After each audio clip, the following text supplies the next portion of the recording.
Hello students, our today's topic is applications of Gauss theorem. It is very important topic from CBSE point of view and the competitive point of view. Actually Gauss theorem की बहुत सारी applications हैं. हम आज एक पहली application पढ़ेंगे. It is very important. First of all, Gauss theorem, it is, we can assign it as most important. Okay. Now first application, इसकी पहली एप्लीकेशन क्या है? इसकी फर्स्ट एप्लीकेशन है इलेक्ट्रिक फील्ड फाइंड करना, electric field due to a straight line charge. Actually Gauss theorem की help से हम इलेक्ट्रिक फील्ड ही फाइंड करते हैं किसी भी शेप के लिए, पर्टिकुलर शेप के लिए. तो electric field due to a straight line charge, यहाँ हम इलेक्ट्रिक फील्ड निकालने वाले हैं एक स्ट्रेट लाइन चार्ज के लिए. मीन्स टू से जो चार्ज है वो एक स्ट्रेट लाइन कंडक्टर के ऊपर डिस्ट्रीब्यूट है, स्ट्रेट लाइन कंडक्टर के ऊपर डिस्ट्रीब्यूट है, इसलिए बोला गया है स्ट्रेट लाइन चार्ज. तो स्ट्रेट लाइन चार्ज पे अगर वो डिस्ट्रीब्यूट है हम किस तरह से निकाल सकते हैं? हमने गॉस थ्योरम पढ़ा. According to Gauss theorem we have to close the charge in a symmetric shape. First of all हम एक स्ट्रेट लाइन चार्ज बना लेते हैं, एक वायर ले लेते हैं ऑफ लेंथ L, एक L लेंथ की वायर पे कुछ चार्ज प्लस Q वो डिस्ट्रीब्यूट कर देते हैं. तो जैसे ही चार्ज हम इसे देंगे ये चार्ज पूरी वायर के ऊपर चारों तरफ डिस्ट्रीब्यूट होगा यूनिफॉर्मली. ओके, तो चार्ज की प्रॉपर्टी अगर किसी कंडक्टर को दिया जाए तो यूनिफॉर्मली डिस्ट्रीब्यूट हो जाता है, तो इसके चारों तरफ ये चार्ज डिस्ट्रीब्यूट हो जाएगा. एक्चुअली ये वायर एक सिलेंडर ही है जिसका diameter as compare to length बहुत कम है, तो ये इस सिलेंडर पर, इस वायर पर डिस्ट्रीब्यूट होगा. हम इस गिवन पॉइंट P पर इलेक्ट्रिक फील्ड फाइंड करना चाहते हैं इस स्ट्रेट लाइन चार्ज की वजह से.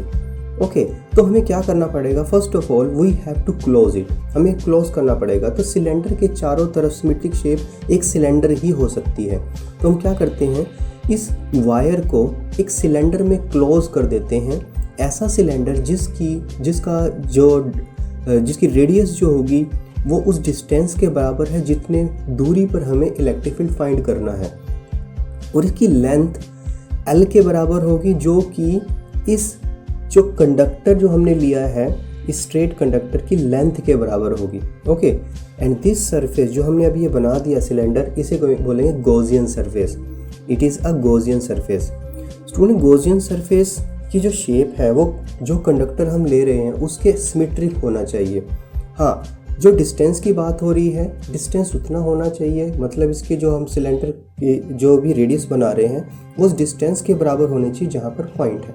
इसके दो पॉइंट सरफेस हैं, एक है कैप और एक है कर्व्ड सरफेस. तो सिलेंडर के दो हिस्से हैं, दो एरियाज बांटे जा सकते हैं, एक है कैप, एक है कर्व्ड सरफेस.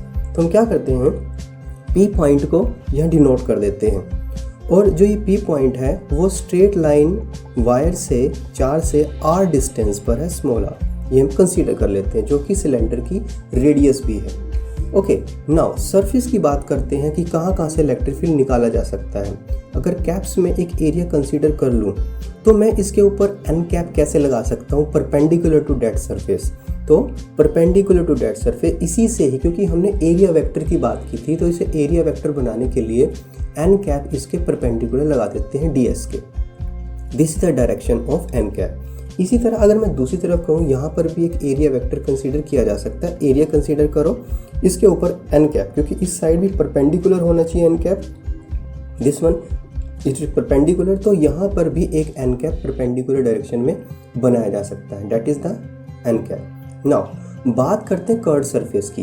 कर्व्ड सरफेस पे अगर आप एरिया कंसीडर करते हो तो उस पर भी n कैप इसके परपेंडिकुलर होना चाहिए.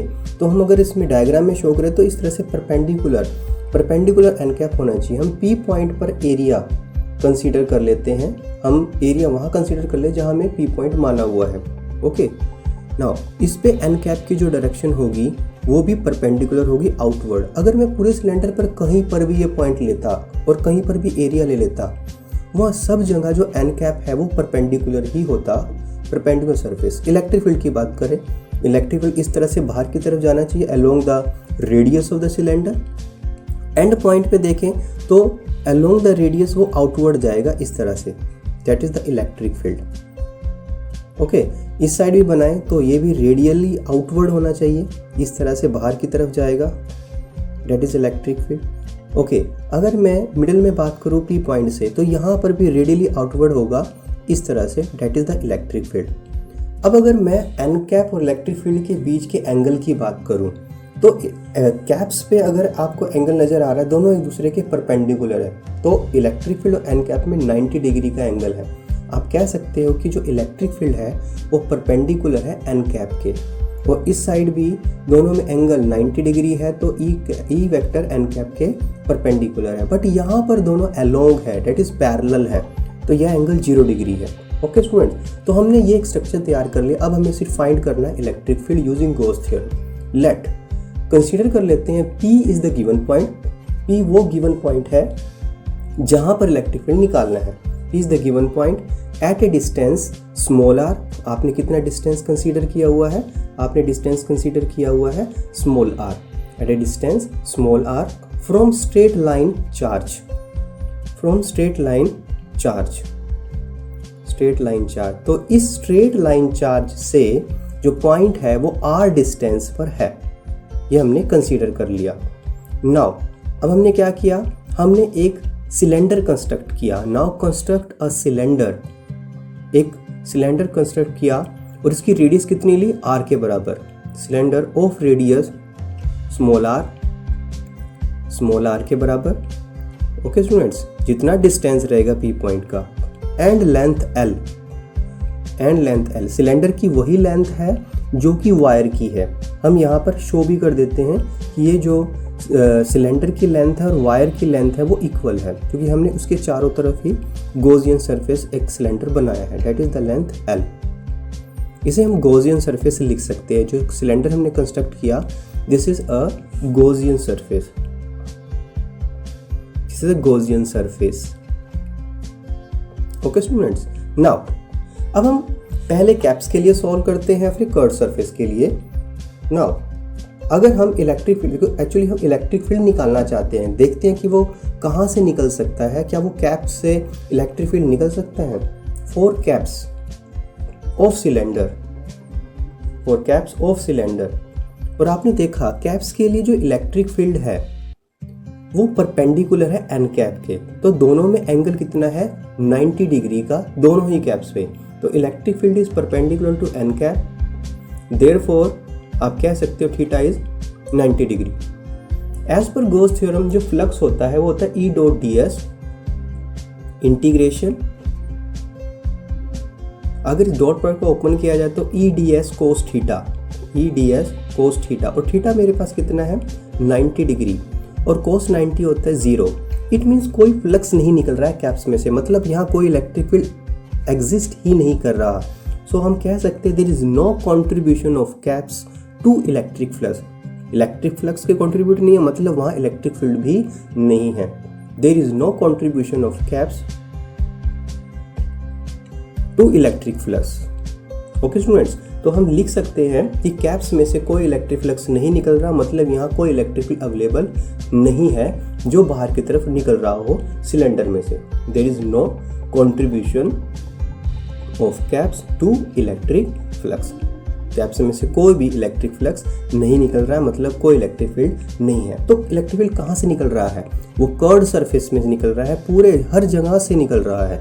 यही मुझे कैलकुलेट करना है कि इसकी वैल्यू कितनी होगी। Now for curved surface, for curved surface, now for curved surface, अगर कर्व्ड सरफेस को देखा जाए, जो इलेक्ट्रिक फील्ड है वो एन कैप के पैरेलल है। Electric field is parallel to n cap, तो दोनों में एंगल कितना है? वो हर पॉइंट पे सेम रहेगा, वो कहीं भी पॉइंट मान सकते हो, कहीं भी एरिया कंसीडर कर सकते हो। तो इलेक्ट्रिक फील्ड पैरेलल है एन कैप के, therefore angle is 0 degree. Now using the Gauss theorem, क्योंकि हमें गॉस थ्योरम की हेल्प से फाइंड करना है। नाउ बाय गॉस थ्योरम, और क्या कहती है गॉस थ्योरम? गॉस थ्योरम कहती है total flux over a close surface area is equal to 1 upon epsilon times the total charge enclosed inside that surface area। और फ्लक्स का फॉर्मूला हमें पता है, वो E डॉट ds इंटीग्रेशन होता है।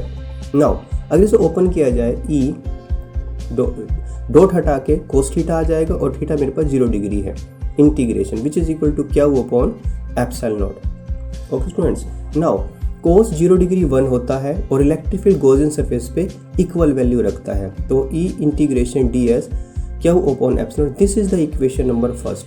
स्टूडेंट्स, हर एक एप्लीकेशन में ये इक्वेशन जरूर बनेगी, बट अब हमें सिर्फ डी एस की वैल्यू चाहिए और क्यू की वैल्यू चाहिए। क्यू वो चार्ज है जो पूरी वायर के ऊपर डिस्ट्रीब्यूट हो रहा है, और डी एस ये एरिया है जो कि सिलेंडर का सरफेस पे हमने कंसीडर किया हुआ है। नाउ फर्स्ट ऑफ ऑल एक कंसेप्ट हम पहले पढ़ते हैं फर्स्ट चैप्टर में, linear charge density. Linear charge density होती है लैम्डा। लीनियर चार्ज डेंसिटी का मतलब होता है कि कितनी लेंथ पे कितना चार्ज डिस्ट्रीब्यूट है, मतलब चार्ज अपॉन लेंथ, इसे लैम्डा से नोट करेंगे। और ये होता है कि कितना चार्ज कितनी लेंथ पे फैला है। यहाँ ये जो चार्ज है, लेट्स सपोज ये क्यू था, इसे अब क्यू मान लो, और ये कितनी लेंथ पे फैला है, एल पे। तो जो लैम्डा है वो क्यू अपॉन एल है, q upon l. This is that is q is equal to lambda l, q upon epsilon naught. यहाँ क्यू की वैल्यू भी आ गई। ऑल्सो टीएस एरिया की अगर बात करें तो ये सिलेंडर का कर्ड सरफेस है, तो कर्ड सरफेस जो सरफेस एरिया होता है सिलेंडर का, उसका formula 2πrl, 2πrl, 2πrl। This is equation number second, this is equation number third. From equation first, second and third, मतलब पहली इक्वेशन में ds की वैल्यू पुट करने पर, q की वैल्यू पुट करने पर हमें क्या रिजल्ट मिलेगा, E हमें फाइंड करना है, E into d s integration 2πrl which is equal to q lambda l upon epsilon naught. Length से लेंथ कट हो जाता है, मीन्स टू से इलेक्ट्रिक फील्ड लेंथ पे डिपेंड नहीं करता, वो डिपेंड करता है चार्ज अपॉन लेंथ पे, मतलब वो लीनियर चार्ज डेंसिटी पे डिपेंड करता है, 2πr epsilon naught. This is the electric field due to a linear charge distribution या straight line charge, due to a straight line charge. Electric field is inversely proportional to R होता है। Now अगर इसके बीच में मैं graph बनाना चाहूँ, आप देख रहे हैं electric field inversely proportional to R है, मतलब डिस्टेंस के इनवर्सली प्रोपोर्शनल है। तो अगर ग्राफ बनाया जाए, जैसे ही डिस्टेंस बढ़ेगा, distance of the point from the line charge, तो वैसे इलेक्ट्रिक फील्ड डिक्रीज होना चाहिए, घटना चाहिए, डेट इज इनवर्सली प्रोपोर्शनल। तो आप अगर ग्राफ बनाना चाहते हो डिस्टेंस के बीच में, मतलब जिस पॉइंट पर इलेक्ट्रिक फील्ड निकालना है, और इलेक्ट्रिक फील्ड के बीच में, तो इलेक्ट्रिक फील्ड क्या होगा, डिक्रीज करेगा जैसे ही जो डिस्टेंस है वो इंक्रीज करेगा। तो एक ग्राफ हमारे पास आएगा कर्व की फॉर्म में, मतलब डिस्टेंस बढ़ेगा, इलेक्ट्रिक फील्ड घटेगा। this one, okay, this is the graph because electric field is inversely proportional to area. Okay, now this is the graph. This is a very important application. Okay students, this is the electric field due to a straight line charge. Okay, this is the concept, very important. Thank you very much.